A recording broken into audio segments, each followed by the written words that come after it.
There are very few combinations that are more perfect for each other than early mornings and coffee. Today, we're going to show you a more primitive brewing method when compared to a typical coffee maker, the Chemex. To make coffee with a Chemex, you will need a scale, the Chemex itself, their compatible filters, a coffee grinder, whole bean coffee, and a kettle.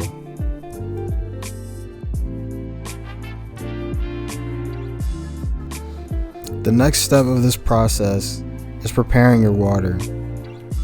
You should start preheating your water before the grinding of your beans so it will be ready when you need it.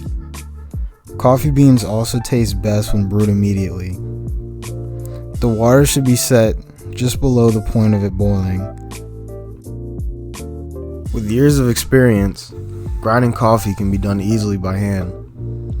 But if you need a coffee grinder, we'll forgive you. Here's where the math comes in, so don't screw up, it's not that hard. The amount of coffee you make can be adjusted to whatever is needed, but it's crucial that you retain a 14:1 water to ground ratio. The grind is very important for this brewing method.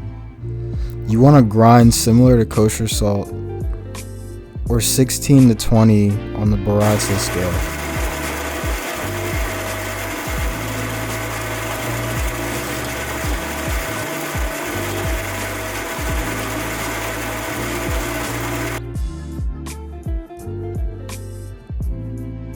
Pour some of that water into the Chemex and filter. This preheats the Chemex and washes off the papery taste left by the filter.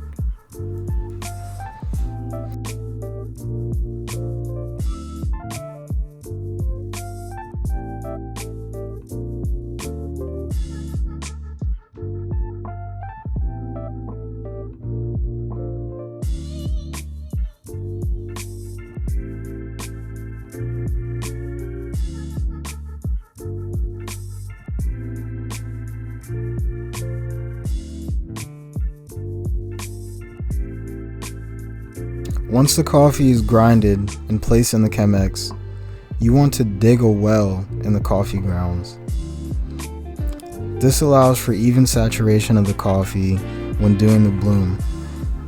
The bloom or first pour emits built up carbon dioxide from the grounds. This is a more aggressive pour and should be done quickly. You want twice as much water as coffee for the first pour. Pour in concentric circles until you reach the 100-gram mark, then let it sit for 30 to 45 seconds. The next pour will meet the halfway point at 350 grams of water. We do this pour at a faster rate to fill up the Chemex. Give your weak little wrist a break and then go in for the last pour to top off at 700 grams of coffee.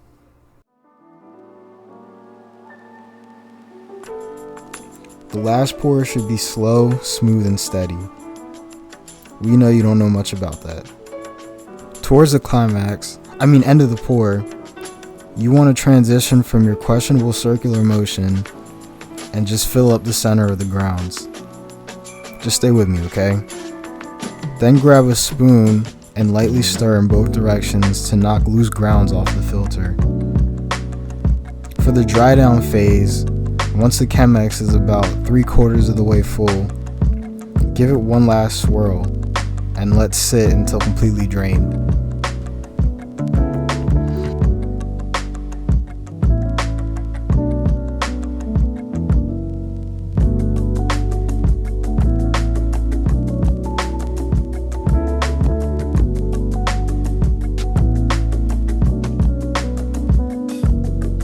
What you should be left with is a flat bed of coffee grounds and a beautiful brew of coffee.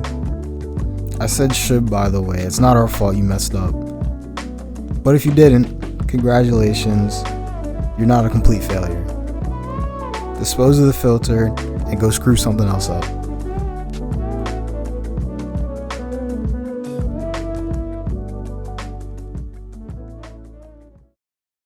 Hey, Peanut. Ow, ow, ow.